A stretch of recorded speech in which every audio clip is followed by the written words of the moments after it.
Good morning. Okay, Shamsina, good morning. Priya, good morning. Firozia, good morning. Shamsina, കുറച്ച് ദിവസമായില്ല കണ്ടിട്ട് ക്ലാസ്സിൽ ഉണ്ടായിരുന്നില്ലേ? Okay, കഴിഞ്ഞ ക്ലാസ് ലീവായിരുന്നു മിസ്സേ. ആണോ? Okay, എന്ത് പറ്റി? അന്ന് ഒരു സ്ഥലം വരെ പോകാനുണ്ടായിട്ട് അങ്ങനെ ലീവായി പോയി. ആണോ? Okay, ശരി. Blessy, Kavya, okay, good morning. Sreeshma, good morning. ചെറിയൊരു ടൈം ടേബിൾ അഡ്ജസ്റ്റ്മെന്റിന്റെ ഭാഗമായിട്ട് ഇന്ന് കയറിയതാണ് കേട്ടോ. ഓക്കെ, അപ്പൊ സാധാരണ ഇന്ന് എനിക്ക് പതിവുള്ളതല്ലോ. ഓക്കെ, അമ്മ ഗുഡ് മോർണിംഗ്. എല്ലാവരും ബ്രേക്ക്ഫാസ്റ്റ് ഒക്കെ കഴിച്ചോ? ബ്രേക്ക്ഫാസ്റ്റ് ഒക്കെ കഴിച്ചിട്ടാണോ എല്ലാവരും ഇരിക്കുന്നത് ക്ലാസ്സില്? ഓക്കെ ഓക്കെ ശരി. അപ്പൊ തുടങ്ങാതെ നമുക്ക് എല്ലാവരും റെഡി അല്ലേ? ഓക്കെ അല്ലേ എല്ലാവരും? ശരി, അപ്പൊ നമുക്ക് സ്റ്റാർട്ട് ചെയ്യാം കേട്ടോ. ഞാൻ ഓൺ മ്യൂട്ട് കൊടുക്കുകയാണേ. നമ്മള് കഴിഞ്ഞ ദിവസം നമ്മൾ പഠിച്ചത് എന്തായിരുന്നു? ട്രാൻസ്ഫർ ഓഫ് പേഷ്യൻസ് അല്ലേ? ഓക്കെ, ട്രാൻസ്ഫർ ഓഫ് പേഷ്യൻസിന് ആ ഒരു ചാപ്റ്റർ നമ്മൾ ഡിസ്കസ് ചെയ്തപ്പോ അതിനകത്ത് ഏറ്റവും ക്രിട്ടിക്കലി ഇല്ലായിട്ടുള്ള പേഷ്യൻസിനെ ട്രാൻസ്ഫർ ചെയ്യുമ്പോൾ ശ്രദ്ധിക്കേണ്ട ചില പ്രധാനപ്പെട്ട കാര്യങ്ങളുണ്ട് അല്ലെ? കീ ഇലമെന്റ്സ് അല്ലെ? കീ ഇലമെന്റ്സ് എന്താണ്? ഫോർ ട്രാൻസ്ഫറിംഗ് ദ ക്രിട്ടിക്കലി ഇൽ പേഷ്യൻസ് അല്ലെ?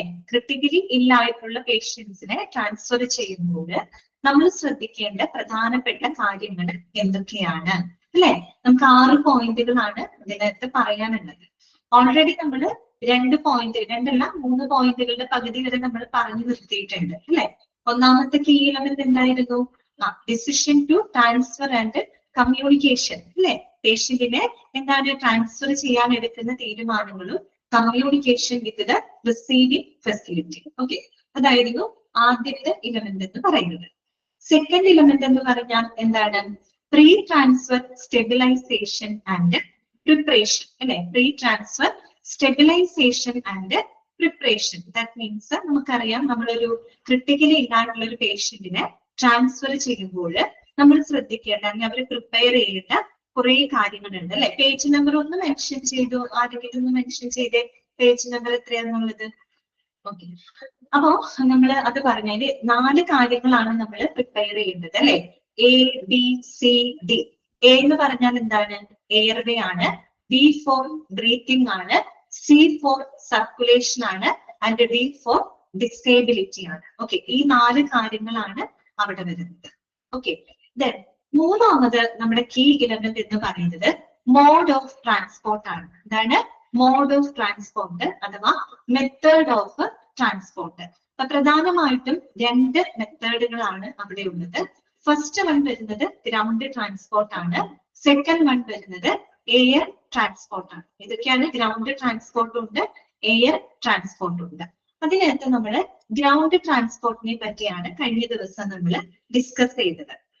ഗ്രൗണ്ട് ട്രാൻസ്പോർട്ട് എന്ന് പറയുമ്പോൾ വേറൊന്നുമല്ല, നമ്മൾ ആംബുലൻസുകൾ വഴി അല്ലെങ്കിൽ മൊബൈൽ ഇന്റൻസീവ് കെയർ യൂണിറ്റ്, അതായത് നമ്മൾ ഈ ആംബുലൻസ് പോലെയുള്ള എന്താണ് വാഹനങ്ങളുണ്ട്, മറ്റു പല വാഹനങ്ങളുണ്ട്. ഓക്കെ, അപ്പൊ അതിലൂടെയൊക്കെ നമുക്ക് ട്രാൻസ്ഫർ ചെയ്യാം. അതിൽ തന്നെ 3 ടൈപ്പ് നമ്മൾ പറഞ്ഞു.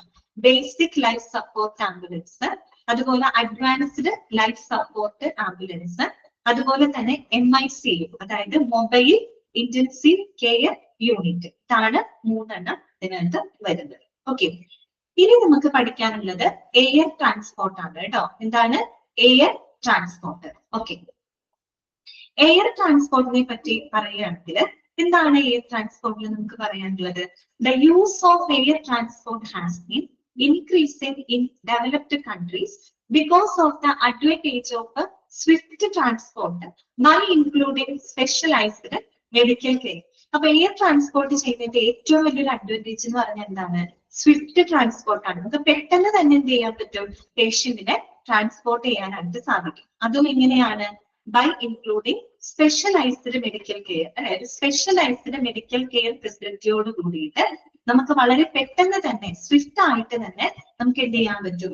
ഈ പറയുന്ന പേഷ്യൻസിനെ ട്രാൻസ്പോർട്ട് ചെയ്യാനായിട്ട് സാധിക്കും. അതാണ് നമ്മൾ അവിടെ പറയുന്ന എയർ ട്രാൻസ്പോർട്ട്. ഓക്കെ, സ്വിഫ്റ്റ് ട്രാൻസ്പോർട്ടായി ഇൻക്ലൂഡിങ് സ്പെഷ്യലൈസ്ഡ് മെഡിക്കൽ കെയർ. നമുക്കറിയാം ഏറ്റവും ക്രിട്ടിക്കൽ ആയിട്ടുള്ള രോഗികളൊക്കെ കൊണ്ടുപോകുന്ന സമയത്ത് ടൈം വളരെ പ്രധാനപ്പെട്ടതാണ്. ഇപ്പൊ നമ്മൾ പറയാറില്ലേ, ഇപ്പൊ ചില കേസുകളൊക്കെ വരുമ്പോൾ ഡോക്ടേഴ്സ് പറയില്ല കുറച്ച് സമയം മുൻപൊന്നും എത്തിക്കാൻ കഴിയില്ലേ, നമുക്ക് അവരുടെ ജീവൻ രക്ഷിക്കായിരുന്നു നമുക്ക് പറയാറുണ്ട് അല്ലെ. എന്ന് പറഞ്ഞാൽ അത്രയേറെ ടൈമിന് പ്രാധാന്യമുണ്ട്. അപ്പൊ നമുക്ക് എല്ലാ സ്പെഷ്യലൈസ്ഡ് മെഡിക്കൽ കെയർ ഫെസിലിറ്റിയോടുകൂടി വളരെ പെട്ടെന്ന് തന്നെ നമുക്ക് സ്വിഫ്റ്റ് ആയിട്ട് തന്നെ നമുക്ക് ഒരു പേഷ്യന്റിനെ ട്രാൻസ്പോർട്ട് ചെയ്യാനായിട്ട് ഏറ്റവും സ്യൂട്ടബിൾ ആയിട്ടുള്ളത് ഏത് മോഡ് ഓഫ് ട്രാൻസ്ഫർ ആണ്? എയർ ട്രാൻസ്പോർട്ട് കേട്ടോ, എയർ ട്രാൻസ്പോർട്ട് ആണ്. ഓക്കെ, എല്ലാവർക്കും അറിയാവുന്ന കാര്യമാണ്. There has been an improved prognosis of patients with trauma, severe myocardial infarction, and severe stroke owing to rapid provision of suitable medical care by the use of air transport. ഇത്രയും കാര്യങ്ങൾ ശ്രദ്ധിക്കുക. അതായത് അവർ പറയുന്നത് ഈ air ട്രാൻസ്പോർട്ടിലൂടെ വളരെ patients with trauma patients എന്ന് പറയുന്നത് എന്താണ്? വളരെ സിവിയർ ആയിട്ടുള്ള ഇഞ്ചേർഡ് ആയിട്ടുള്ള അല്ലെ, വളരെ ക്രിട്ടിക്കൽ ആയിട്ടുള്ള പേഷ്യൻസ്, അതുപോലെ തന്നെ സിവിയർ മയോകാർഡിയൽ ഇൻഫാക്ഷൻ അഥവാ ഹാർട്ട് അറ്റാക്ക് അല്ലെ. മയോകാർഡിയൽ ഇൻഫാക്ഷൻ എന്ന് പറഞ്ഞാൽ എന്താണ്? Heart attack. അതുപോലെ തന്നെ severe stroke owing to rapid provision of suitable medical care.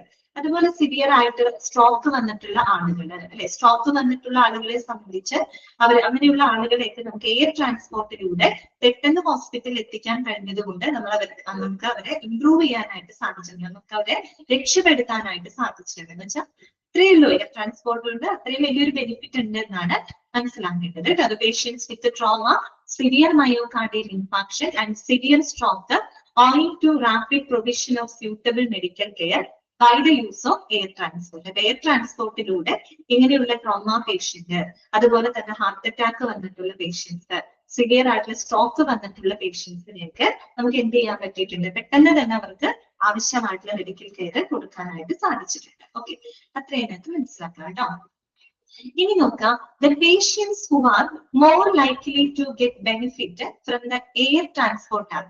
ഈ എയർ ട്രാൻസ്പോർട്ടിലൂടെ ബെനിഫിറ്റുകൾ ലഭിക്കുന്ന പേഷ്യൻസ് ആരൊക്കെയാണ്? എങ്ങനെയുള്ള പേഷ്യൻസിനാണ് ഈ പറയുന്ന എയർ ട്രാൻസ്പോർട്ട് ഏറ്റവും പ്രയോജനപ്പെടുന്നത്?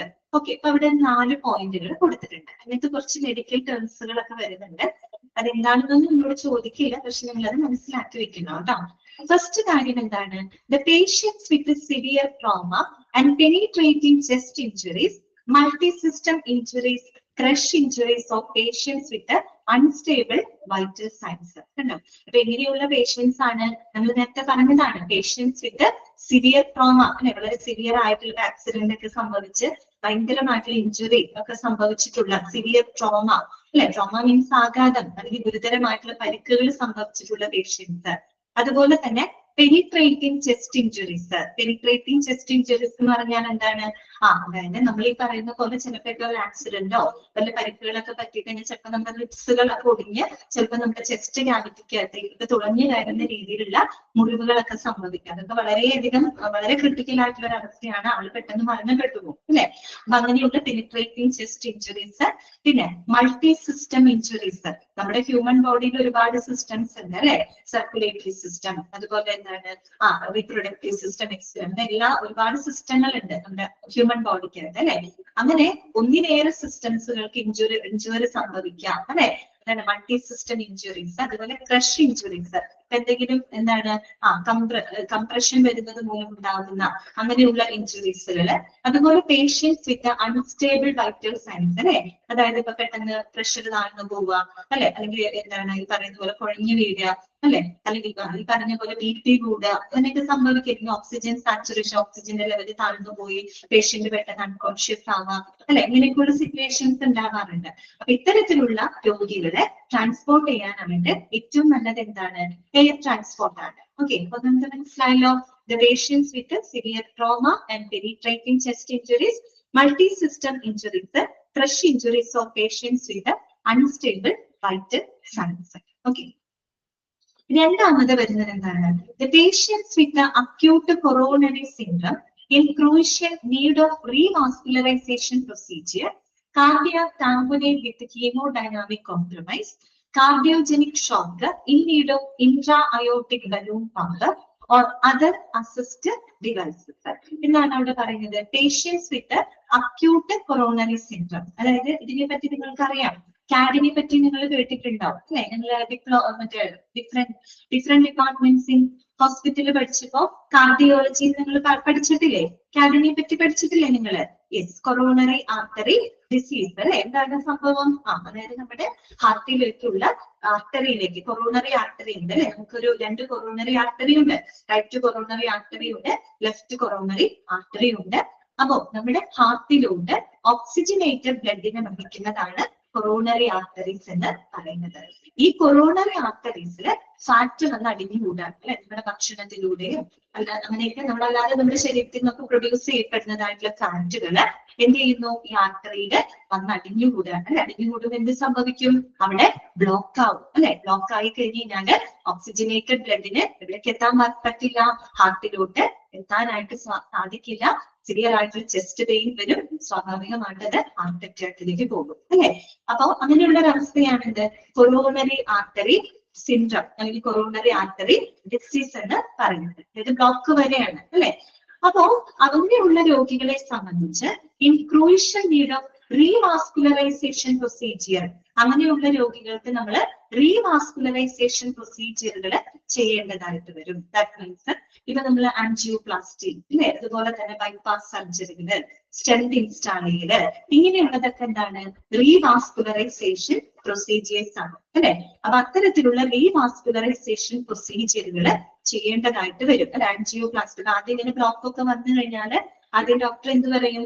ആൻജിയോഗ്രാം ചെയ്യാൻ പറയും അല്ലെ? ആൻജിയോഗ്രാം എന്ന് പറഞ്ഞാൽ അറിയാമല്ലോ എന്താണ്? ഒരു ഡിവൈസ് കടത്തിവിട്ട് ഈ ബ്ലോക്കുകൾ നമുക്ക് എക്സ്റേ രൂപത്തിൽ കാണാനായിട്ട് സാധിക്കും അല്ലെ? ആദ്യം ആൻജിയോഗ്രാം ചെയ്യും. അപ്പൊ ബ്ലോക്ക് എവിടെയൊക്കെയാണെന്നുള്ളത് കണ്ടുപിടിക്കും. സ്വാഭാവികമായിട്ട് ഡോക്ടർ എന്ത് സജസ്റ്റ് ചെയ്യും? ആൻജിയോപ്ലാസ്റ്റി ചെയ്യാൻ പറയും അല്ലെ? ആൻജിയോപ്ലാസ്റ്റിയിൽ നമ്മൾ എന്ത് ചെയ്യാണ്? ഒരു സ്റ്റെന്റ് ഇൻസ്റ്റാൾ ചെയ്യാണ്. ഒരു ബലൂൺ ഒക്കെ വെച്ച് ഡയലേറ്റ് ചെയ്ത് ഒരു സ്റ്റെന്റ് ഇൻസ്റ്റാൾ ചെയ്യണം. ആ ബലൂൺ നമ്മൾ എന്ത് ചെയ്യും? ബ്ലോക്ക് ഉള്ള സ്ഥലത്ത് കൊണ്ട് ഡയലേറ്റ് ചെയ്തിട്ട് ആ ബ്ലോക്കിനെ നമ്മൾ അങ്ങോട്ടൊന്ന് ചുരുക്കും. എന്നിട്ട് ആ ഒരു വഴി നമ്മൾ ഫ്രീ ആക്കി ഇടും അല്ലെ? ആ ആർട്ടറിയിലൂടെ നമ്മൾ എന്ത് ചെയ്യാണ്? ബ്ലോക്കിനെ ഒന്ന് പതുക്കെ മാറ്റിയിട്ട് എന്ത് ചെയ്യാണ്? ആ ഒരു ഓക്സിജനേറ്റഡ് ബ്ലഡിനെ ഹാർട്ടിലോട്ട് എത്തിക്കുകയാണ്. ഇതാണ് ആൻജിയോപ്ലാസ്റ്റി എന്ന് പറയുന്നത്. സ്റ്റെന്റ് ഒക്കെ ഇൻസ്റ്റാൾ ചെയ്തിട്ട് ചെയ്യുന്നത്. ഇനി ചില കേസിൽ എന്ത് സംഭവിക്കും? നമുക്ക് ബ്ലോക്ക് ഇങ്ങനെ നമുക്ക് ആൻജിയോപ്ലാസ്റ്റിയിലൂടെ ബ്ലോക്ക് നമുക്ക് ചിലപ്പോൾ മാറ്റാൻ പറ്റാത്ത ചില സാഹചര്യം ഉണ്ടാവും. ഒന്നിലേറെ ബ്ലോക്കുകൾ വരുന്ന രോഗികൾ ഉണ്ടാവും. ചിലപ്പോൾ ചില ബ്ലോക്കുകൾ നമുക്ക് എന്ത് ചെയ്യാൻ പറ്റില്ല? മാറ്റാൻ പറ്റില്ല. അല്ലെങ്കിൽ ചില കോർണറിലൊക്കെയാണ് ബ്ലോക്കുകൾ വരുന്നതെങ്കിൽ ചിലപ്പോൾ ആൻജിയോപ്ലാസ്റ്റി നമുക്ക് ചെയ്യാനായിട്ട് പറ്റില്ല.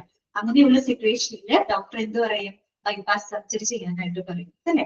ഓക്കെ, അപ്പൊ ആ രീതിയിലുള്ള റീവാസ്കുലറൈസേഷൻ പ്രൊസീജിയറുകൾ അല്ലെ എന്ന് പറഞ്ഞാൽ നമ്മൾ ഈ പറഞ്ഞ ആൻജിയോപ്ലാസ്റ്റി, ബൈപ്പാസ് സർജറികള്, അതുപോലെ സ്റ്റെന്റ് ഇൻസ്റ്റാൾ ചെയ്യുന്ന തന്നെയാണ് ഈ ആൻജിയോപ്ലാസ്റ്റി എന്ന് പറയുന്നത്.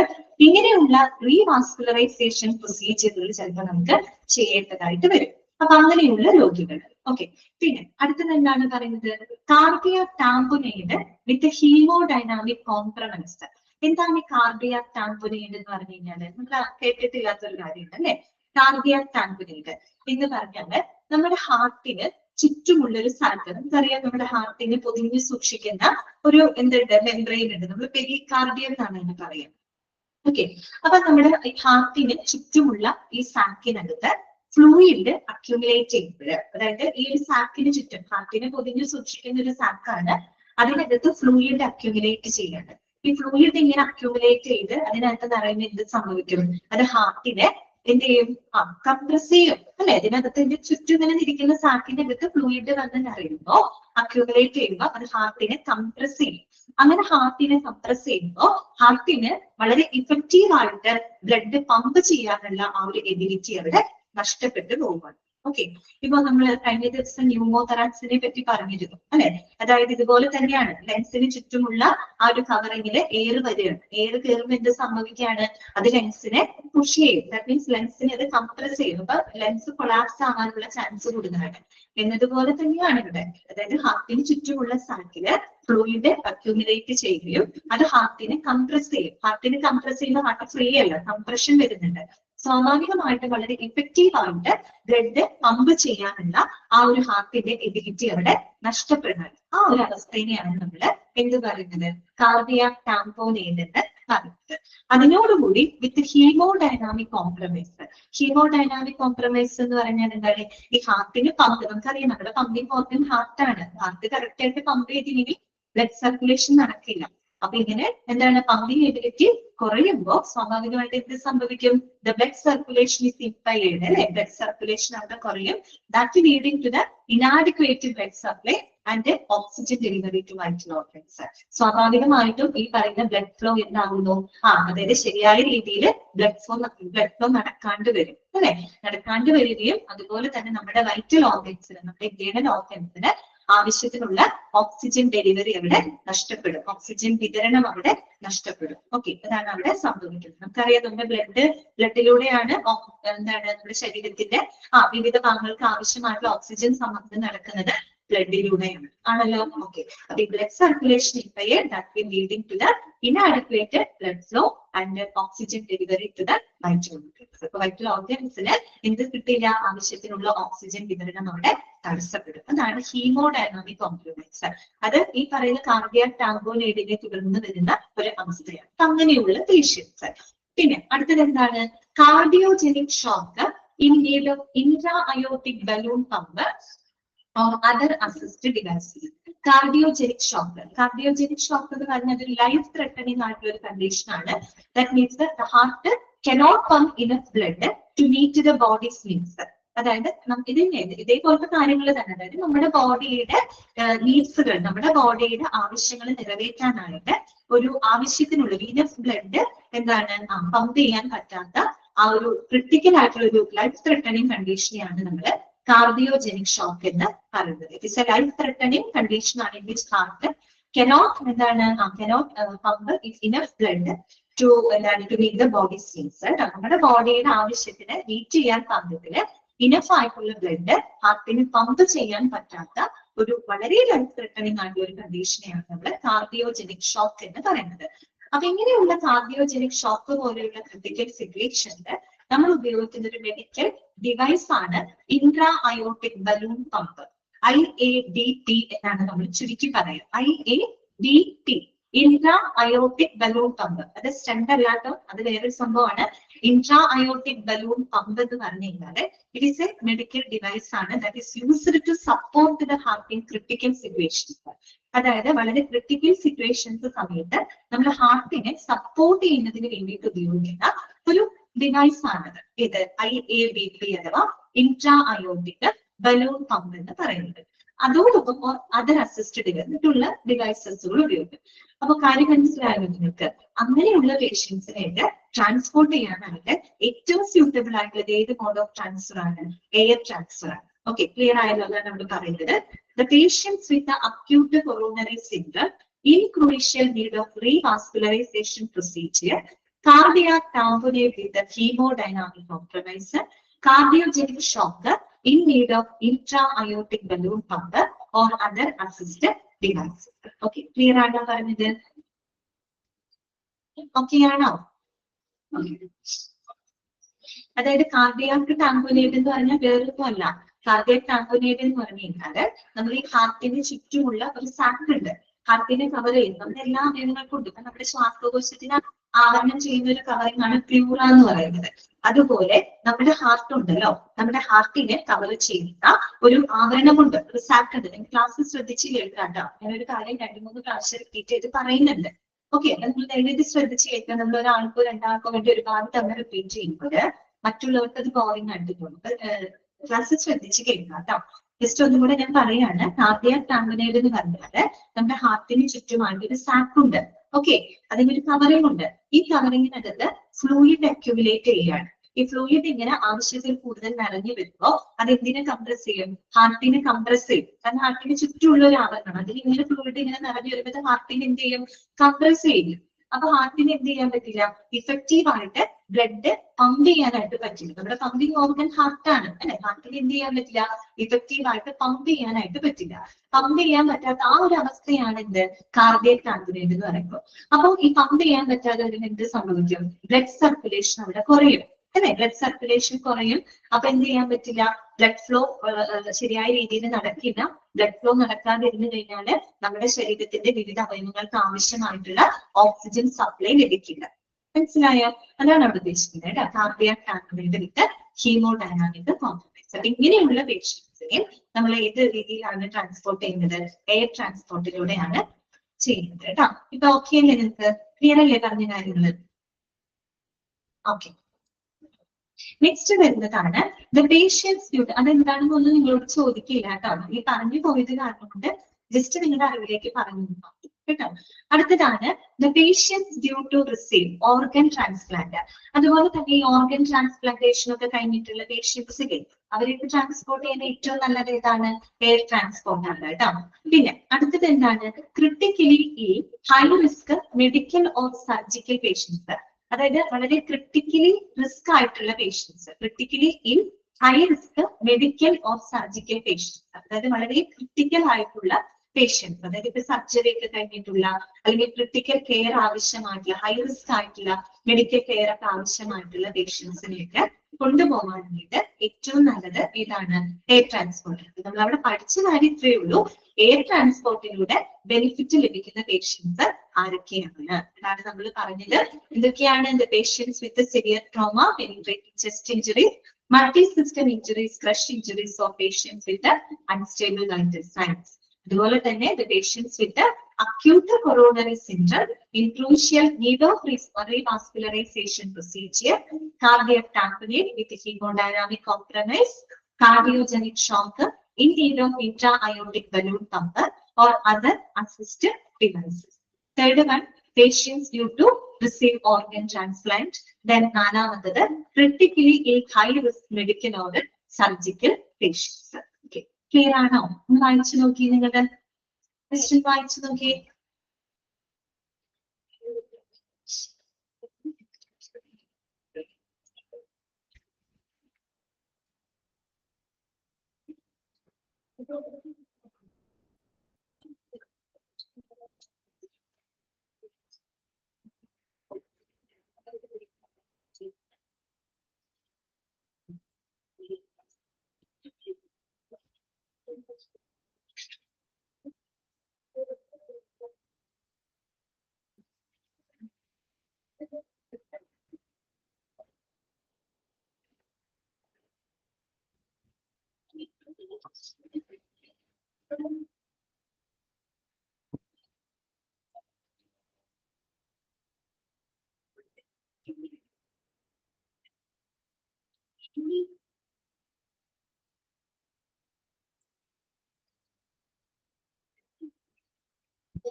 ഇമ്പോർട്ടന്റ് ആണോന്ന്? ഇമ്പോർട്ടന്റ് ആണ്. ഇമ്പോർട്ടന്റ് ആണെന്ന് വെച്ചാൽ നിങ്ങളോട് ചോദിക്കും എയർ ട്രാൻസ്പോർട്ടിലൂടെ ബെനിഫിറ്റ് കിട്ടുന്ന പേഷ്യൻസ് ആരൊക്കെയാണ് എന്നാണ് ചോദിക്കുക. ആ രീതിയിലാണ് ക്വസ്റ്റ്യൻസ് വരാൻ. അതായത് കാർഡിയക് ടാമ്പോനേഡ് എന്താണെന്നോ ഹീമോഡൈനാമിക് കോംപ്രമൈസ് എന്താണെന്നോ അങ്ങനെയൊന്നും ചോദിക്കില്ല കേട്ടോ. നമ്മുടെ കാര്യം എന്താണ്? എയർ ട്രാൻസ്പോർട്ടിലൂടെ ബെനിഫിറ്റ് കിട്ടുന്ന പേഷ്യൻസ് ആരൊക്കെയാണെന്ന് ചോദിച്ചാൽ ഈ ഓപ്ഷൻസ് കാണുമ്പോൾ നിങ്ങൾക്ക് ഐഡന്റിഫൈ ചെയ്യാൻ പറ്റും. അത്രേ ഉള്ളൂ കേട്ടോ. അടുത്ത എലമെന്റ് പറയട്ടെ. നെക്സ്റ്റ് എലമെന്റ് പറയാണ് കേട്ടോ. അപ്പൊ നമ്മൾ 3 എലമെന്റ് പറഞ്ഞു കഴിഞ്ഞു. ഓക്കെ, ഇനി നമ്മൾ 4th എലമെന്റിലോട്ട് കടക്കാണ്. എന്താണത്? അക്കംപനിയിങ് ദ പേഷ്യന്റ് കേട്ടോ. എന്താണ്? അക്കംപനിയിങ് ദ പേഷ്യന്റ്. നമുക്കറിയാം വളരെ ക്രിട്ടിക്കൽ ആയിട്ടുള്ള ഒരു പേഷ്യന്റിനെ നമ്മൾ ഷിഫ്റ്റ് ചെയ്യുമ്പോൾ നമുക്ക് അവരെ ഒറ്റയ്ക്ക് വിടാൻ പറ്റില്ല അല്ലെ? അവരുടെ കൂടെ ആരെങ്കിലും പോകണം അല്ലെ? അവരെ അക്കംപനി ചെയ്യാനായിട്ട് ആരൊക്കെയാണ് വേണ്ടത്? ഇതാണ് അക്കംപനിയിങ് ദ പേഷ്യന്റ്. അതിനെ പറ്റിയിട്ടാണ് ഇനി നമ്മൾ പറയാൻ പോകുന്നത് കേട്ടോ. അവിടെ ക്വസ്റ്റ്യനുള്ള കുറെ കാര്യങ്ങളൊക്കെ ഉണ്ട്. അപ്പൊ ഒന്ന് ശ്രദ്ധിക്കുക കേട്ടോ. നോക്കുക. It is normally suggested to have at least 2 proficient personnel accompanying the patient to be shifted. ആ 2 proficient personnel എന്നുള്ളത് നിങ്ങളൊന്ന് അണ്ടർലൈൻ ചെയ്ത് വെച്ചേ. അതായത് നമ്മൾ ഷിഫ്റ്റ് ചെയ്യുന്ന ഏതൊരു പേഷ്യന്റിന്റെ കൂടെയും കുറഞ്ഞത് 2 സ്റ്റാഫുകളെങ്കിലും അക്കംപനി ചെയ്തിരിക്കണം. ഇതാണ് അവിടെ പറയുന്നത്. Okay, it is normally suggested to have at least 2 proficient personnel accompanying the patient to be shifted. അതായത് ഷിഫ്റ്റ് ചെയ്യുന്ന ഒരു പേഷ്യന്റിനെ അക്കംപനി ചെയ്യാനായിട്ട് കുറഞ്ഞത് 2 പ്രൊഫഷ്യന്റ് പേഴ്സണൽ എങ്കിലും അവിടെ ഉണ്ടായിരിക്കണം എന്ന് പറഞ്ഞ 2 സ്റ്റാഫുകളെങ്കിലും അവിടെ നിർബന്ധമായിട്ടും ഉണ്ടായിരിക്കണം അവരെ അക്കമ്പനി ചെയ്യാനായിട്ട്. ചിലപ്പോൾ ഓപ്ഷൻസിൽ 2 ആണോ, ഇപ്പൊ 4, 3, 5, 6 അങ്ങനെയൊക്കെ പറഞ്ഞു തരും. അപ്പൊ കുറഞ്ഞത് അവർ പറയുന്നത് 2 പ്രൊഫഷൻ പേഴ്സണൽസ് എങ്കിലും ഈ പറയുന്ന ഷിഫ്റ്റ് ചെയ്യുന്ന ഒരു പേഷ്യന്റിനെ അക്കമ്പനി ചെയ്തുകൊണ്ട് പോയിരിക്കണം. ഓക്കെ.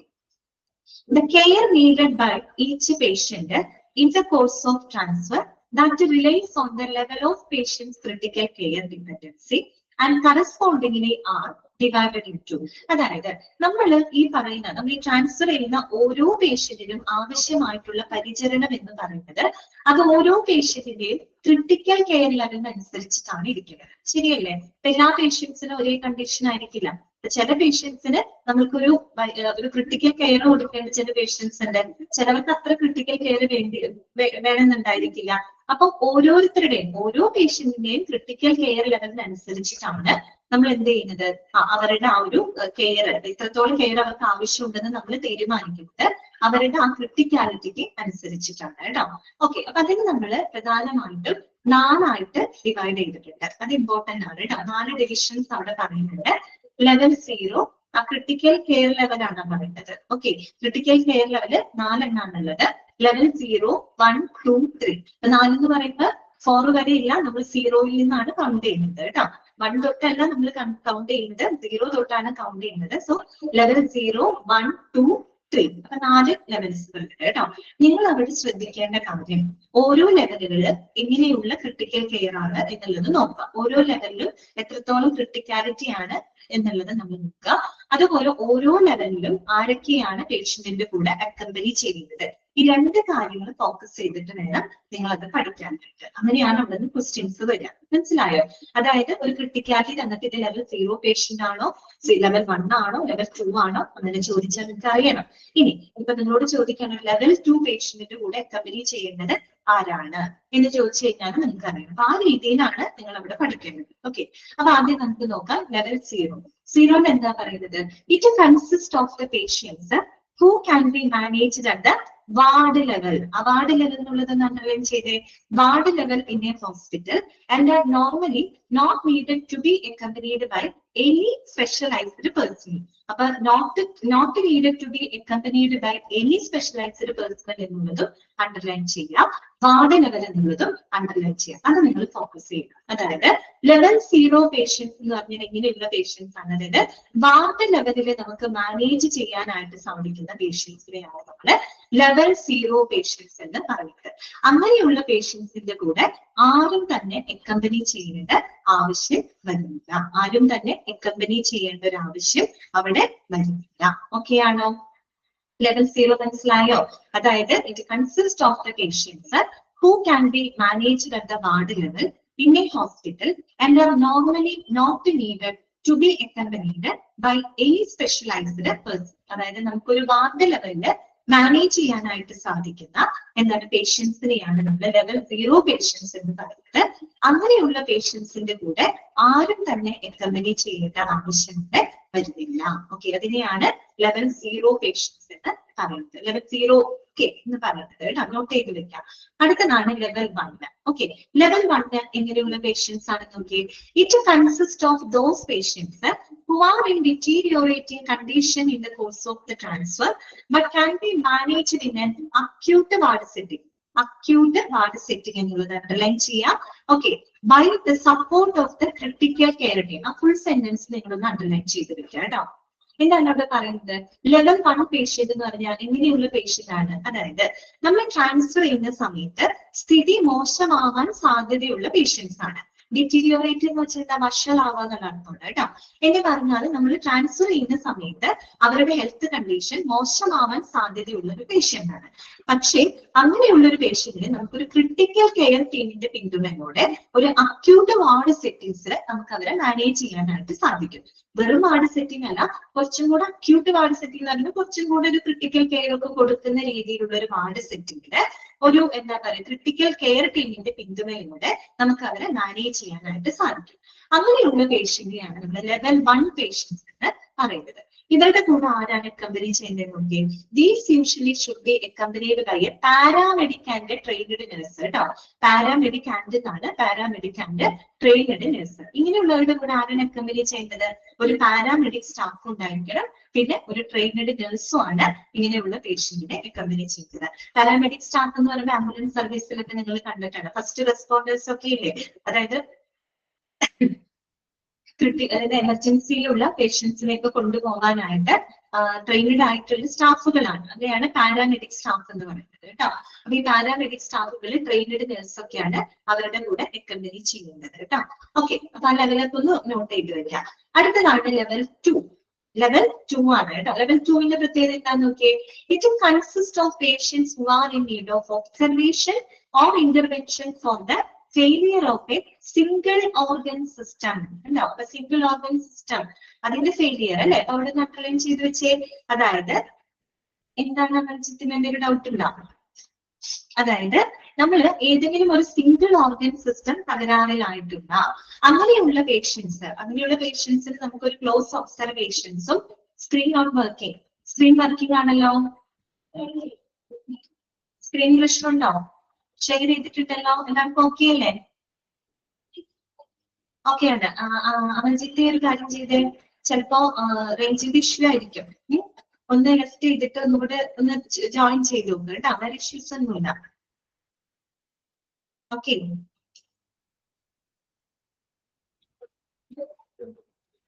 ഇപ്പൊ കറക്റ്റ് അല്ലേ? സ്ക്രീൻ നോക്കിയേ. ലെവൽ 2 കാണുന്നില്ലേ ഇപ്പൊ? ഇവിടെ മൂവ് ചെയ്യുന്നുണ്ടല്ലോ. ഓക്കെ അല്ലേ?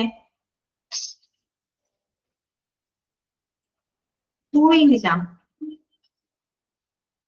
ഒരു മിനിറ്റ് ഞാൻ പറയട്ടെ.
ഓക്കെ അല്ലേ ഇപ്പൊ?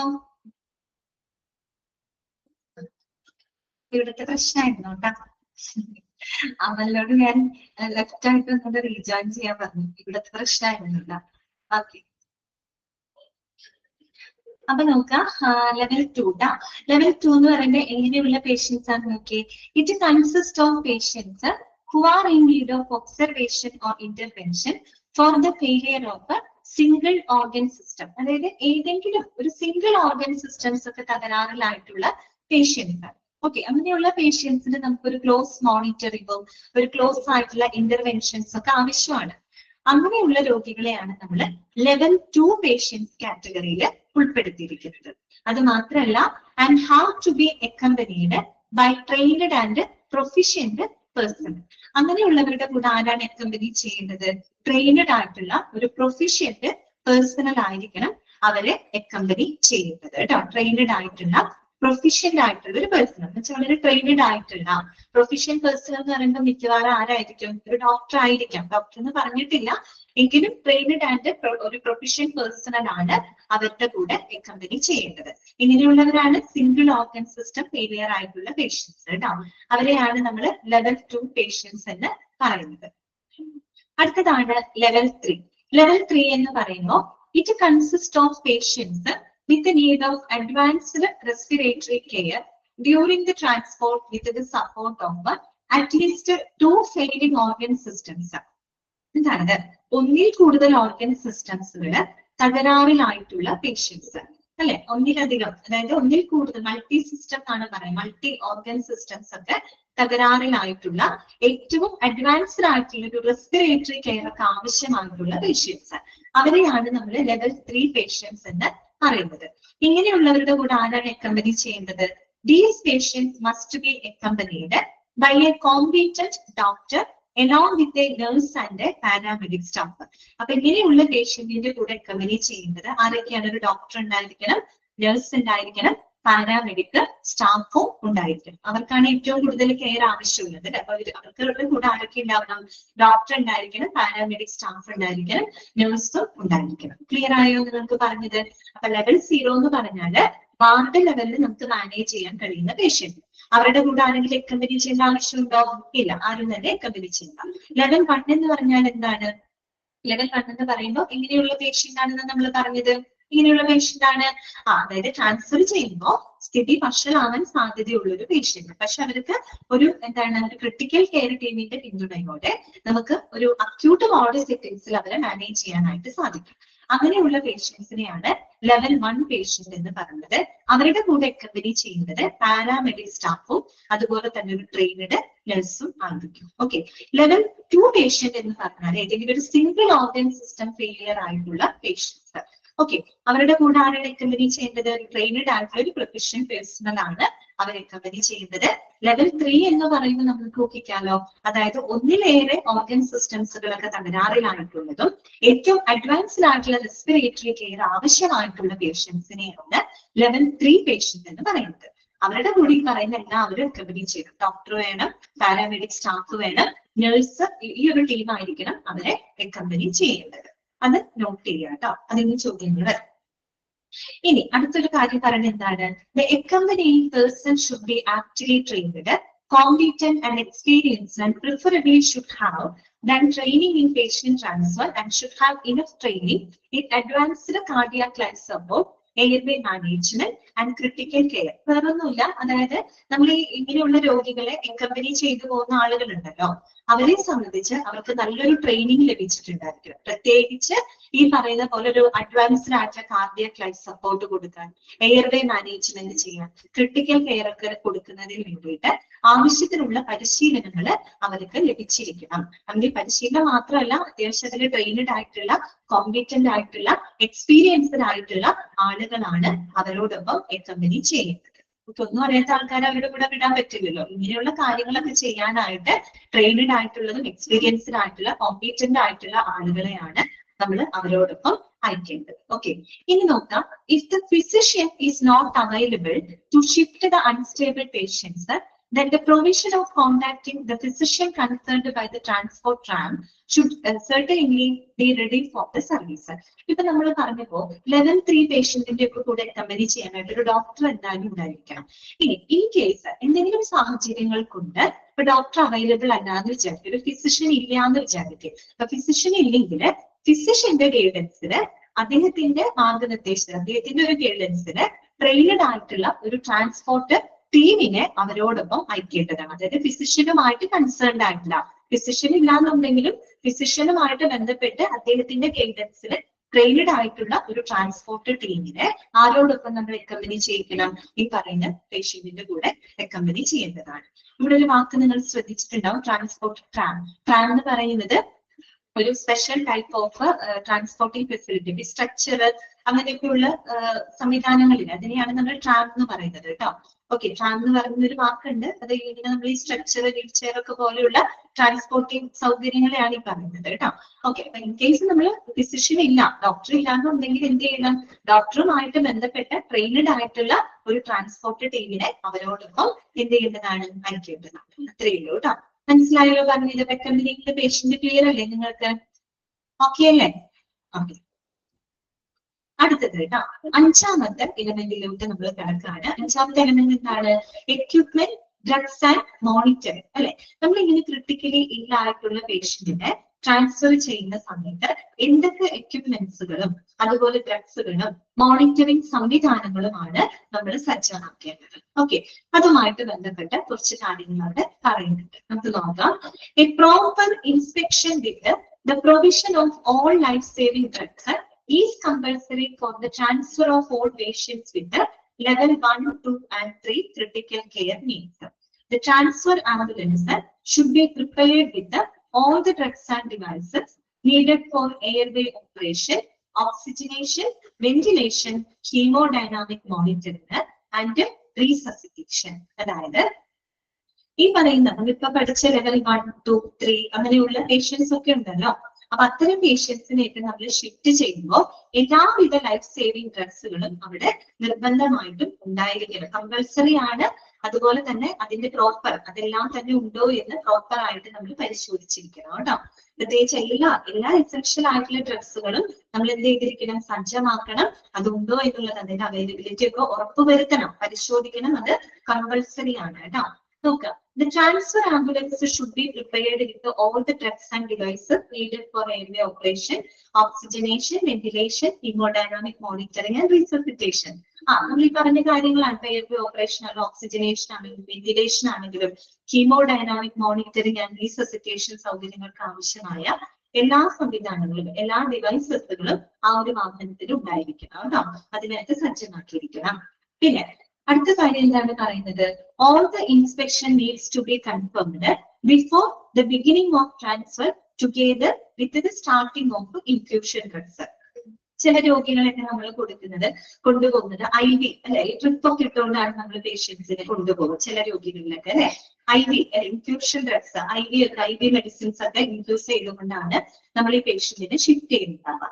അപ്പോൾ ഈ ഒരു ഇൻഫ്യൂഷൻ ഡ്രഗ്സുകൾ സ്റ്റാർട്ട് ചെയ്യുന്നതിനോടൊപ്പം തന്നെ ട്രാൻസ്ഫർ ചെയ്യുന്നതിന് മുൻപായിട്ട് എല്ലാ ഇൻസ്പെക്ഷൻസും എല്ലാ പരിശോധനകളും അവിടെ നിർബന്ധമായിട്ടും നടത്തിയിരിക്കണം. ഓക്കെ, ഇത്രയേ ഉള്ളൂ. നടത്തിയെന്ന് വെച്ചാൽ എല്ലാ മരുന്നുകളും എക്യുപ്മെന്റ്സുകളും ഒക്കെ ഉണ്ടോ എന്നുള്ളത് ഉറപ്പുവരുത്തണം. എല്ലാ പരിശോധനകളും അവിടെ ഉറപ്പാക്കിയിരിക്കണം. അത് മാത്രമല്ല, the drugs required for patient transfer involve muscle relaxants, sedatives, analgesics, ഇനോട്രോപ്സ് and resuscitation drugs. അതുകൂടാതെ എന്തൊക്കെ മരുന്നുകൾ നമ്മൾ നോട്ട് ചെയ്ത് വെക്കുക കേട്ടോ. എന്തൊക്കെ മരുന്നുകളാണ് നമ്മൾ അവിടെ കരുതേണ്ടത്. The drugs required for the patient transfer. ഒരു പേഷ്യന്റ് ട്രാൻസ്ഫറിന് ആവശ്യമായിട്ടുള്ള ഡ്രഗ്സുകൾ എന്തൊക്കെയാണ്? മസിൽ റിലാക്സൻസ്, അതുപോലെ സെഡേറ്റീവ്സ്, അനാൽജസിക്സ്, ഇനോട്രോപ്സ്, റീസസിറ്റേഷൻ ഡ്രഗ്സുകൾ. ഇത്രയും മരുന്നുകൾ നമ്മൾ എപ്പോഴും കരുതിയിരിക്കണം. അതിനകത്ത് അറിയാലോ, മസിൽ റിലാക്സൻസ്, സെഡേറ്റീവ്സ്, അനാൽജസിക്സ് എന്ന് പറഞ്ഞാൽ എന്താണ്? വേദന സംഹാരികളാണ് കേട്ടോ, പെയിൻ കില്ലേഴ്സ് ആണ്. അതുപോലെ ഇനോട്രോപ്പ് എന്ന് പറഞ്ഞു കഴിഞ്ഞാല് നമ്മൾ ഈ പറയുന്ന ബ്ലഡ് ഉണ്ടല്ലോ, ബ്ലഡ് പ്രഷർ, അതിനെ കൺട്രോൾ ചെയ്യാനായിട്ട് സഹായിക്കുന്ന മെഡിസിൻ ആണ് കേട്ടോ ഇനോട്രോപ്സ് എന്ന് പറയുന്നത് കേട്ടോ. സോറി, ബ്ലഡ് പ്രഷർ അല്ല, it is the medicine that is used to the strengthen the ഹാർട്ടിന്റെ പമ്പിംഗ് ഒക്കെ ഉണ്ടല്ലോ, അതിനെ സ്ട്രെങ്തൻ ചെയ്യുന്നതിന് വേണ്ടിയിട്ട് ഉപയോഗിക്കുന്ന ഒരു മരുന്നാണ് കേട്ടോ ഇനോട്രോപ്സ് എന്നാണ് പറയുക. It's the medication that is used to strengthen the heart's pumping ability കേട്ടോ. ഹാർട്ടിന്റെ ആ ഒരു പമ്പിംഗ് എബിലിറ്റിനെ സ്ട്രെങ്തൻ ചെയ്യുന്നതിന് വേണ്ടിയിട്ട് നമ്മൾ ഉപയോഗിക്കുന്ന മരുന്നുകളാണ് ഇനോട്രോപ്സ് എന്നാണ് പറയുക കേട്ടോ. അതുപോലെ റീസസിറ്റേഷൻ ഡ്രഗ്സുകളെല്ലാം തന്നെ ഉണ്ടായിരിക്കണം. ഓക്കെ, പിന്നെന്താണ് പറയുന്നത്? The person responsible to patient transfer should assure correct supplies of these emergency drugs, and some of these drugs may be needed to be prepared in pre-filled syringes before the transfer. അപ്പോ നമ്മൾ ഈ ഒരു accompany ചെയ്തു പോകുന്ന staff ഉണ്ടല്ലോ, ആ ഒരു staff ഈ പറയുന്ന എല്ലാ മരുന്നുകളുടെയും അവൈലബിലിറ്റി ഉറപ്പുവരുത്തണം. ഇതൊക്കെ ഏറ്റവും ഇമ്പോർട്ടന്റ് ആയിട്ടുള്ള എസെൻഷ്യൽ ആയിട്ടുള്ള ലൈഫ് സേവിംഗ് ഡ്രഗ്സുകളാണ് അല്ലെ. അപ്പൊ ഈ പേഷ്യന്റിനെ ട്രാൻസ്ഫർ ചെയ്യുന്നതിന് മുൻപായിട്ട് ഈ പറയുന്ന എല്ലാ ഡ്രഗ്സുകളും അവിടെ ഉണ്ടോ, അത് കറക്റ്റ് ആയിട്ട് നമുക്ക് സപ്ലൈ ചെയ്യാൻ പറ്റുമോ എന്നുള്ള കാര്യം ഉറപ്പുവരുത്തേണ്ടത് ആരുടെ റെസ്പോൺസിബിലിറ്റി ആണ്? അവരുടെ കൂടെ പോകുന്ന സ്റ്റാഫുകളുടെ റെസ്പോൺസിബിലിറ്റി ആണ്. റെക്കമെൻഡ് ചെയ്യുന്ന സ്റ്റാഫുകൾ ഉണ്ടല്ലോ, അവരത് കൃത്യമായിട്ട് ഉറപ്പുവരുത്തണം. പലപ്പോഴും ചില മരുന്നുകൾ നമുക്ക് പ്രീഫിൽ ചെയ്ത് കൊണ്ടുപോകേണ്ടി വരും. അതായത് സിറിഞ്ചിൽ നമ്മൾ ഫില്ല് ചെയ്ത് വെച്ച് കൊണ്ടുപോകേണ്ടി വരും. കാരണം അത്രയും കുട്ടികളൊക്കെ ഉള്ള പേഷ്യൻസ് ഒക്കെ ആണെങ്കിൽ പെട്ടെന്ന് നമുക്ക് എന്ത് ചെയ്യണം, മരുന്ന് കഴിക്കേണ്ട ഒരു സാഹചര്യം വരികയാണെങ്കിൽ പ്രീഫിൽ ചെയ്ത് വെക്കണം. ഓക്കെ, ആ രീതിയിൽ അത്രയും എന്താണ് അത്രയും ഒരു പ്രിക്കോഷനോട് കൂടിയിട്ട് വേണം നമ്മൾ പേഷ്യന്റിനെ ട്രാൻസ്ഫർ ചെയ്യാനായിട്ട്. അത് വേറെ കാര്യങ്ങളൊന്നുമില്ല, നിങ്ങൾ മനസ്സിലാക്കാം. അതായത് എന്തൊക്കെ മരുന്നുകളാണ് അതിൽ ഉൾപ്പെടുന്നതെന്ന് പറഞ്ഞു പോയിട്ടുണ്ട്, അതൊന്ന് നോട്ട് ചെയ്ത് വെക്കാം. Muscle relaxants, sedative, analgesic, inotropes, resuscitation ഡ്രഗ്സുകളൊക്കെ അതിനകത്ത് ഉൾപ്പെടുന്നുണ്ട് കേട്ടോ. ഓക്കെ, അടുത്ത കാര്യം പറയുന്നത് നോക്കുക. The minimal standard of inspection suggested four the patient transfer include uninterrupted electrocardiogram inspection, non-invasive blood pressure, oxygen saturation and temperature. Okay. അതിന് പുറമെ നമ്മൾ ഒരു ട്രാൻസ്ഫർ ചെയ്യുന്ന ഒരു പേഷ്യന്റ് മിനിമം നമ്മൾ നടത്തേണ്ട ചില ഇൻസ്പെക്ഷൻസ് ഉണ്ട്. അതായത് ഒരു മിനിമം സ്റ്റാൻഡേർഡ് ഓഫ് ഇൻസ്പെക്ഷൻ നമ്മൾ ട്രാൻസ്ഫർ ചെയ്യുന്ന ഒരു പേഷ്യന്റിന് വേണ്ടിയിട്ട് നമ്മൾ നടത്തേണ്ട ഒരു മിനിമം സ്റ്റാൻഡേർഡ് ഓഫ് ഇൻസ്പെക്ഷനിൽ ഉൾപ്പെടുന്ന കാര്യങ്ങൾ എന്തൊക്കെയാണ്? ഒന്നാമത് uninterrupted electrocardiogram inspection അഥവാ uninterrupted ECG അല്ലെ? ECG ഉറപ്പുവരുത്തണം. ECG നമ്മൾ എടുക്കണം. uninterrupted ECG എന്ന് വെച്ച് കഴിഞ്ഞാൽ കണ്ടിന്യൂസ് ആയിട്ടുള്ള അൺബ്രോക്കൺ ആയിട്ടുള്ള ഒരു ECG ടെസ്റ്റ് എന്തായാലും നിർബന്ധമായിട്ടും നടത്തിയിരിക്കും. പിന്നെ പറയുന്നത് നോൺ ഇൻവേസീവ് ബ്ലഡ് പ്രഷർ ആണ്. നോൺ ഇൻവേസീവ് ബ്ലഡ് പ്രഷർ എന്ന് പറയുമ്പോൾ സാധാരണ നമ്മൾ ഹോസ്പിറ്റലിലൊക്കെ പോകുമ്പോൾ ബ്ലഡ് പ്രഷർ ചെക്ക് ചെയ്യാറില്ലേ? ഒരു സ്വിഗ്മോമാനോമീറ്റർ എന്ന് പറയുന്ന ഒരു എക്യുപ്മെന്റ്, ഒരു ഡിവൈസ് വെച്ച് നമ്മുടെ ആമിന്റെ ഇവിടെ റാപ്പ് ചെയ്തിട്ട് എന്ത് ചെയ്യാറുണ്ട്? ബ്ലഡ് പ്രഷർ ചെക്ക് ചെയ്യാറുണ്ട് ഇല്ലേ? ഓക്കെ, അത് ഒരു നോൺ ഇൻവെസീവ് ബ്ലഡ് പ്രഷർ ആണ്. ഇതൊക്കെ നോൺ ഇൻവെസീവ് എന്ന് പറയാൻ കാര്യം നമ്മൾ പ്രത്യേകിച്ച് നമ്മുടെ ശരീരത്തിനകത്തേക്ക് ഒന്നും ഇൻസേർട്ട് ഒന്നും ചെയ്യുന്നില്ല, അല്ലെങ്കിൽ വല്ല മുറിവോ കാര്യങ്ങളോ അല്ലെങ്കിൽ സിറിഞ്ച് വെച്ച് അങ്ങനെയൊന്നും അല്ല നമ്മൾ ചെയ്യുന്നത്. ജസ്റ്റ് എന്ത് ചെയ്യുന്നു? ആ ഷീറ്റ് നമ്മൾ റാപ്പ് ചെയ്തിട്ട് അല്ലെ നമ്മുടെ ശരീരത്തിന് പുറത്ത് വെച്ചിട്ടാണ് ഒരു ബ്ലഡ് പ്രഷർ മെഷർ ചെയ്യുന്നത്. So it is A non invasive blood pressure. സാധാരണ നമ്മൾ ഹോസ്പിറ്റലിലൊക്കെ പോകുമ്പോൾ ചെയ്യാറുണ്ട്. അതുപോലെ തന്നെ ഓക്സിജൻ സാച്ചുറേഷൻ അല്ലെ? നമ്മുടെ ബ്ലഡിനകത്തുള്ള ഓക്സിജന്റെ ലെവല് അല്ലെ, അത് നോക്കണം. അതുപോലെ തന്നെ ടെമ്പറേച്ചർ. ഇത്രയും ഒരു മിനിമം സ്റ്റാൻഡേർഡ് ഓഫ് എന്താണ് ഇൻസ്പെക്ഷൻസ്, ഇതൊക്കെയാണ് അവർ പറയുന്നത്. ഒന്ന് ECG എടുക്കണം, അതുപോലെ non invasive blood pressure, that means blood pressure check ചെയ്യണം, പിന്നെ ഓക്സിജൻ സാച്ചുറേഷൻ, ടെമ്പറേച്ചർ. ഈ പറയുന്ന കാര്യങ്ങൾ എന്ത് ചെയ്തിരിക്കണം? നിർബന്ധമായിട്ടും പരിശോധിച്ചിരിക്കണം. ഓക്കെ, ക്ലിയർ ആണല്ലോ? ഇനി മറ്റൊരു കാര്യം പറയുന്നത് the non-invasive blood pressure may be notably affected by the motion artifacts, so it may be cautious to use invasive blood pressure inspection in a selected subset of patients. ഇനി വേറൊരു കാര്യം പറയുന്നത് ചില രോഗികളിൽ, എല്ലാവരിലും അല്ല, ചില രോഗികളില് നമ്മൾ എന്ത് ചെയ്യപ്പെടും? നോൺ ഇൻവെസീവ് ആയിട്ടുള്ള ബ്ലഡ് പ്രഷർ ചിലപ്പോൾ കറക്റ്റ് റീഡിങ് കാണിക്കണമെന്നില്ല. അതായത് അതെന്തുകൊണ്ടാണെന്ന് അറിയാമോ? ഇപ്പൊ നമ്മൾ ഈ ഒരു പേഷ്യന്റിന്റെ മൂവ്മെന്റ്സ് മൂലം, ഈ മൂവ്മെന്റ്സ് മൂലം സ്വാഭാവികമായിട്ടും നമ്മൾ നോൺ ഇൻവെസീവ് ആയിട്ടുള്ള രീതിയിൽ ബ്ലഡ് പ്രഷർ എടുക്കാന്ന് വിചാരിക്കും. അപ്പൊ ഈ പേഷ്യന്റിന്റെ മൂവ്മെന്റ്സ് മൂലം ചിലപ്പോൾ അതിന്റെ റീഡിങ്സില് കറക്റ്റ് റീഡിങ് നമുക്ക് ചിലപ്പോൾ കാണിക്കണമെന്നില്ല. അതായത് റീഡിങ്ങിൽ എന്തെങ്കിലും വാരിയേഷൻസ് ഉണ്ടാവാം. കാര്യം നമ്മൾ റാപ്പ് ചെയ്തിട്ട് ചെയ്യുന്ന ഒരു പരിപാടിയാണ് അല്ലെ? നോൺ ഇൻവെസീവ് ബ്ലഡ് പ്രഷർ അങ്ങനെയാണ്. അപ്പൊ നമ്മളിപ്പോ പേഷ്യന്റിന് ട്രാൻസ്ഫർ ചെയ്യുന്ന സമയത്ത് ആ ബോഡി മൂവ്മെന്റ്സ് ഒക്കെ കാരണം കൊണ്ട് ചിലപ്പോൾ നമുക്ക് ആ ഒരു പ്രഷറിന്റെ റീഡിങ്ങില് വാരിയേഷൻ വരാം. എന്ന് വെച്ചാൽ നമുക്ക് കറക്റ്റ് റീഡിങ് ചിലപ്പോൾ കിട്ടിയെന്ന് വരില്ല. അപ്പൊ അങ്ങനെയുള്ള ചില പേഷ്യൻസില് ഇവര് സജസ്റ്റ് ചെയ്യുന്നത് it may be cautious to use invasive blood pressure inspection in a selected subset of patients. അതായത് ചില പേഷ്യൻസില് നമ്മൾ ഇൻവെസീവ് ആയിട്ടുള്ള ഒരു ബ്ലഡ് പ്രഷർ എന്ത് ചെയ്യാണ്? നടത്തുകയാണ് കുറച്ചും കൂടെ നല്ലത്. ഇൻവെസീവ് ബ്ലഡ് പ്രഷർ എന്ന് പറഞ്ഞാൽ എന്താണെന്ന് അറിയാമോ? നമ്മള് ശരിക്കും എന്ത് ചെയ്യാണ്? Inserted A syringe into the artery. നമ്മുടെ ആർട്ടറിയിലേക്ക് നേരിട്ട് നമ്മൾ എന്തെങ്കിലും ഇൻസേർട്ട് ചെയ്ത്, കത്തീറ്റർ എന്തെങ്കിലും ഇൻസേർട്ട് ചെയ്ത് ഡയറക്റ്റ് ആയിട്ട് നമുക്ക് എന്ത് ചെയ്യാൻ പറ്റും? ബ്ലഡ് പ്രഷർ ചെക്ക് ചെയ്യാനായിട്ട് പറ്റും. അതുകൊണ്ടാണ് ഇൻവെസീവ് എന്ന് പറയുന്നത് കേട്ടോ. That means a catheter that is inserted into the artery. നമ്മുടെ ആർട്ടറിയിലേക്ക് ഒരു catheter ഇൻസേർട്ട് ചെയ്തിട്ട് നമുക്ക് ഡയറക്റ്റ് ആയിട്ട് എന്ത് ചെയ്യാൻ പറ്റും? ബ്ലഡ് പ്രഷർ മെഷർ ചെയ്യാൻ പറ്റും. അത് കറക്റ്റ് റീഡിങ് നമുക്ക് കിട്ടും. മറ്റേതുപോലെ മൂവ്മെന്റ്സ് മൂലം ഒരിക്കലും വാരിയേഷൻ ഒന്നും അങ്ങനെ വരില്ല. അപ്പൊ ചില പേഷ്യൻസിൽ നമ്മൾ ഇൻവെസീവ് ആയിട്ടുള്ള ബ്ലഡ് പ്രഷർ ഇൻസ്പെക്ഷൻ ആണ് കുറേ കൂടെ സ്യൂട്ടബിൾ ആയിട്ടുള്ളത്. എല്ലാവരും തന്നെ ചിലവരുത്. ഓക്കെ, ക്ലിയർ ആയെന്ന് വിചാരിക്കുക. മനസ്സിലായല്ലോ പറഞ്ഞത്? ഓക്കെ അല്ലേ? ക്ലിയർ ആവുന്നുണ്ടല്ലോ? നെക്സ്റ്റ് വരുന്നതാണ് all the inspection equipment should be secured accurately and should be placed at below the level of patient for an uninterrupted inspection. The electrical devices must be functional on battery power with the provision of extra batteries during the transfer. അതുകൊണ്ട് തന്നെ നമ്മൾ ഈ പറയുന്ന എല്ലാ inspection എക്യുപ്മെന്റ്സുകളും ഇപ്പൊ നമ്മൾ നേരത്തെ പറഞ്ഞല്ലോ ECG അല്ലെ? ECG എടുക്കണമെങ്കിൽ ECG മെഷീൻ വേണം അല്ലെ? ECG എന്താണ് മെഷീൻ നമുക്ക് ആവശ്യമുണ്ട്. ഇപ്പൊ ബ്ലഡ് സാച്ചുറേഷൻ ആണെങ്കിൽ നമുക്ക് പൾസ് ഓക്സിമീറ്റർ ആവശ്യം വരും അല്ലെ?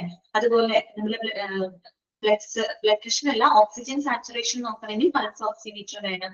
ബ്ലഡ് പ്രഷർ നോക്കുകയാണെങ്കിൽ നമുക്ക് സ്വിഗ്മോമാനോമീറ്റർ വേണം.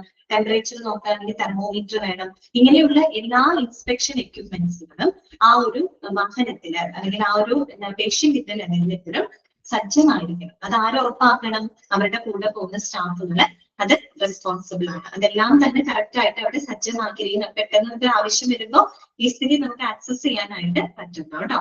അത് മാത്രമല്ല ഇലക്ട്രിക്കൽ ഡിവൈസസുകളെല്ലാം തന്നെ ബാറ്ററി പവർ ഉപയോഗിച്ച് നമ്മൾ പ്രവർത്തിപ്പിക്കണം.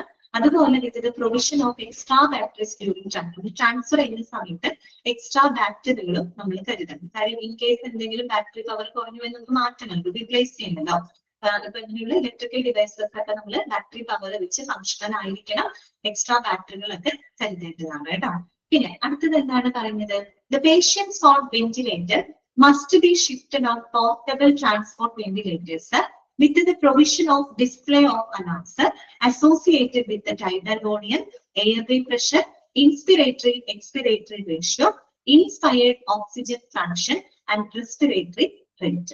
Okay. അതോടൊപ്പം തന്നെ ഇപ്പൊ വെന്റിലേറ്ററിലുള്ള ഒരു പേഷ്യൻസ് ആണെന്ന് വിചാരിക്കുക. അങ്ങനെയുള്ള പേഷ്യന്റിന് നമ്മൾ വെന്റിലേറ്റർ സൗകര്യങ്ങളുള്ള വാഹനത്തിലായിരിക്കണം നമ്മൾ അവരെ ഷിഫ്റ്റ് ചെയ്യേണ്ടത്. അതോടൊപ്പം തന്നെ there should be the provision of display of alarms associated with the tidal volume, airway pressure, inspiratory expiratory ratio, inspired oxygen function and respiratory rate. കുറെ ടേമുകളാണ് അവിടെ പറയുന്നത്. ടൈഡൽ വോളിയം എന്ന് പറഞ്ഞാൽ എന്താണ്? ഈ പൾമണറി ടെസ്റ്റ് ഒക്കെ നടത്തിയിട്ടുള്ള ആളുകൾക്ക് അറിയാൻ പറ്റും. ടൈഡൽ വോളിയം എന്ന് പറഞ്ഞാൽ വേറൊന്നുമല്ല, it is the amount of air that moves in and out of the lungs during each breath. Okay, that means ഒരു പേഷ്യന്റ് ബ്രീത്ത് ചെയ്യുമ്പോൾ അവരുടെ ലങ്സിനകത്തേക്ക് പോകുന്നതും പുറത്തേക്ക് വിടുന്നതുമായിട്ടുള്ള ആ ഒരു എയറിന്റെ എമൗണ്ട് ആണ് ടൈഡൽ വോളിയം എന്ന് പറയുന്നത് കേട്ടോ. നമ്മൾ ഈ ശ്വാസം മുട്ട് ഇതൊക്കെ വരുമ്പോൾ പൾമണോളജിസ്റ്റിനെ കാണാൻ പോകുമ്പോൾ ഒരു പൾമണറി ഫംഗ്ഷൻ ടെസ്റ്റ് ചെയ്യാൻ പറയും. അപ്പൊ അതൊക്കെ ചെയ്തിട്ടുള്ളവർക്ക് അറിയാൻ പറ്റും അതിലൊക്കെ ടൈഡൽ വോളിയം ഒക്കെ എടുക്കും. അതായത് എമൗണ്ട് ഓഫ് എയർ ആണ് കേട്ടോ. Amount of air that moves in and out of the lungs during each breath കേട്ടോ. അതായത് ഒരു പേഷ്യന്റ് ഓരോ ബ്രീത്ത് എടുക്കുമ്പോഴും അവരുടെ ലങ്സിനകത്തേക്ക് ശ്വാസകോശത്തിലോട്ട് എന്താണ് കയറുന്നതും പുറത്തേക്ക് പോകുന്നതുമായിട്ടുള്ള എമൗണ്ട് ഓഫ് എയർ ആണ് ടൈഡൽ വോളിയം എന്നതുകൊണ്ട് ഉദ്ദേശിക്കുന്നത് കേട്ടോ. എയർവേ പ്രഷർ എന്ന് പറഞ്ഞാൽ എന്താണ്? നമ്മളിങ്ങനെ ശ്വസിക്കുന്ന സമയത്ത് it is the pressure that എന്താണ് ഇൻസേർട്ടഡ് ഇൻ ദ എയർവേ. നമ്മുടെ എയർവേ, നമ്മുടെ ശ്വാസനാളത്തില് ആ ഒരു എന്താ അനുഭവപ്പെടുന്ന ഒരു പ്രഷർ ഉണ്ടല്ലോ, ദാറ്റ് ഇസ് കോൾഡ്, ഇത്രയുള്ളൂ എയർവേ പ്രഷർ. പിന്നെ inspiratory expiratory ratio, IND ratio എന്നാണ് പറയാ. ഇൻസ്പിറേറ്ററി എക്സ്പിറേറ്ററി റേഷ്യോ ഇതൊക്കെ നമ്മൾ ആ ഒരു പൾമണറി ഫംഗ്ഷൻ ടെസ്റ്റിലൊക്കെ കാണാൻ പറ്റും. IND റേഷ്യോ അതായത് ഇൻസ്പയർ ചെയ്യുന്നതിന്റെ ലെവലും നമ്മൾ എക്സെയിൽ ചെയ്യുമ്പോൾ പുറത്തേക്ക് പോകുന്ന എല്ലാം തമ്മിലൊരു റേഷ്യോ നോക്കും. IND റേഷ്യോ എന്നാണ് പറയാ. അതുപോലെ ഇൻസ്പയർഡ് ഓക്സിജൻ ഫ്രാക്ഷൻ എന്ന് പറഞ്ഞാൽ amount of oxygen in the air a person breath. അതായത് നമ്മളൊരു പേഴ്സൺ ശ്വസിക്കുന്ന സമയത്ത് അവരകത്തേക്ക് എടുക്കുന്ന എയറിൽ ഓക്സിജന്റെ പെർസെന്റേജ്. ഓക്കെ, മനസ്സിലായോ? അതായത് ഒരാൾ ശ്വസിക്കുന്ന സമയത്ത് എത്ര എയർ എടുക്കുന്നത്, ആ എയറിൽ എത്ര പെർസെന്റേജ് ഓഫ് ഓക്സിജൻ ഉണ്ട് എന്നതിന്റെ അളവാണ് ഇൻസ്പയർഡ് ഓക്സിജൻ ഫ്രാക്ഷൻ എന്ന് പറയുന്നത്. റെസ്പിറേറ്ററി റേറ്റ് എന്ന് പറഞ്ഞ എത്രയേ ഉള്ളൂ? ദ നമ്പർ ഓഫ് ബ്രീത്ത്സ് ആണ് ടേക്കൺ പെർ മിനിറ്റ്. നമ്മൾ ഒരു മിനിറ്റിൽ എത്ര ബ്രീത്ത് എടുക്കുന്നുണ്ട്, എത്ര ബ്രീത്ത് നമ്മൾ എടുക്കുന്നുണ്ട്, അതിന്റെ ഒരു റേറ്റ് ആണ് റെസ്പിറേറ്ററി റേറ്റ് എന്ന് പറയുന്നത് കേട്ടോ. ഇതൊക്കെ നമ്മുടെ ശ്വാസ സംബന്ധമായിട്ടുള്ള കാര്യങ്ങളാണ്.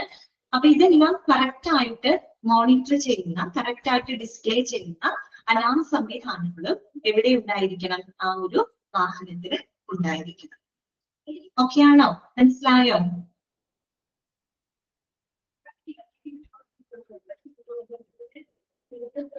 ഓക്കെ, നമുക്ക് ചെറിയൊരു ഭാഗം കൂടെ പറയാനുണ്ട്. അപ്പൊ ഇങ്ങനത്തെ സ്പെഷ്യൽ കൺസിഡറേഷൻസ് ആണ് കേട്ടോ. അതായത് if the patient requires an ambulance to take him to another facility, make arrangements for transportation with the Social Service Administration.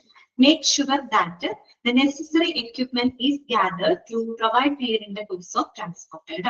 അതായത് നമ്മളിപ്പോ ഒരു പേഷ്യന്റിനെ ആംബുലൻസിലൊക്കെ ഒരു പേഷ്യന്റിന് നമുക്ക് ഷിഫ്റ്റ് ചെയ്യാൻ ആംബുലൻസ് ഒക്കെ ആവശ്യമുണ്ടെങ്കിൽ നമുക്ക് ഹോസ്പിറ്റലിന്റെ സോഷ്യൽ സർവീസ് ഡിപ്പാർട്ട്മെന്റുമായിട്ട് കോൺടാക്ട് ചെയ്യാം.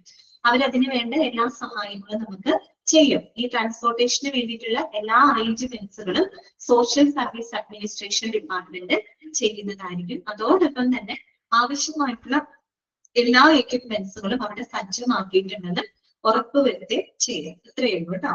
ഇനി നമുക്ക് ഡോക്യുമെന്റേഷൻ എന്ന് പറയുന്ന ഒരു എലമെന്റും കൂടെയാണ് പറയാനുള്ളത്. അത് നമുക്ക് ചിലപ്പോൾ കംപ്ലീറ്റ് ആക്കാൻ പറ്റില്ല. പറയണോ? അതുകൊണ്ട് പറയണോ?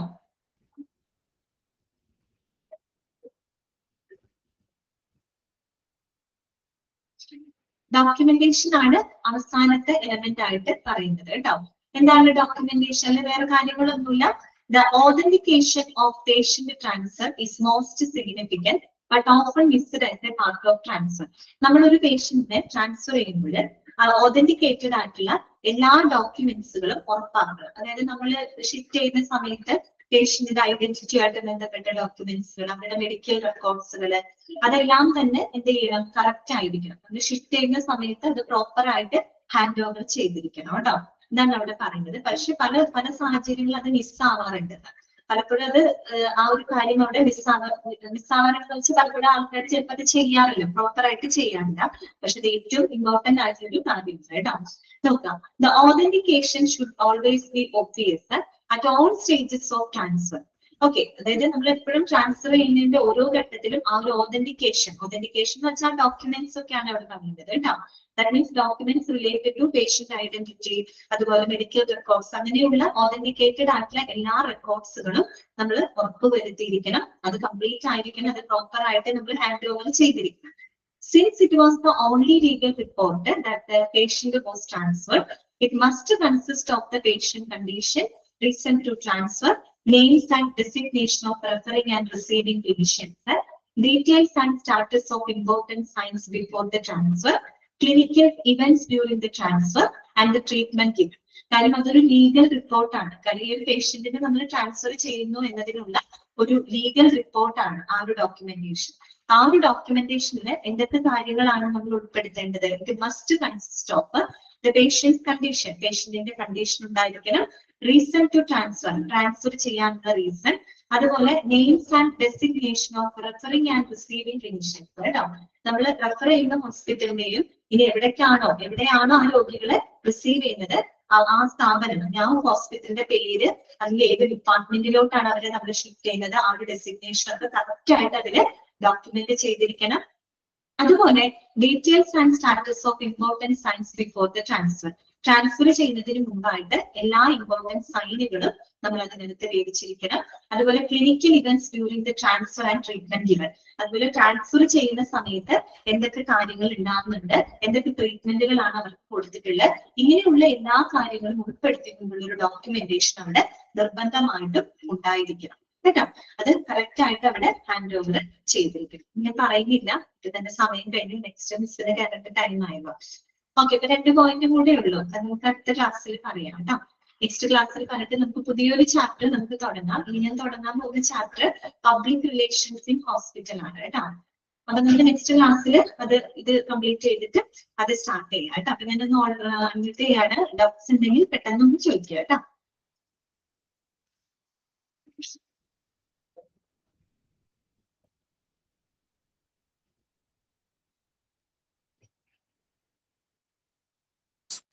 മിസ്സേ, ചോദിച്ചോ. ഇൻസ്പിറേറ്ററി എക്സ്പിറേറ്ററി റേഷ്യോന്റെ ഷോർട്ട് ഫോം എന്നാണ് പറഞ്ഞേ?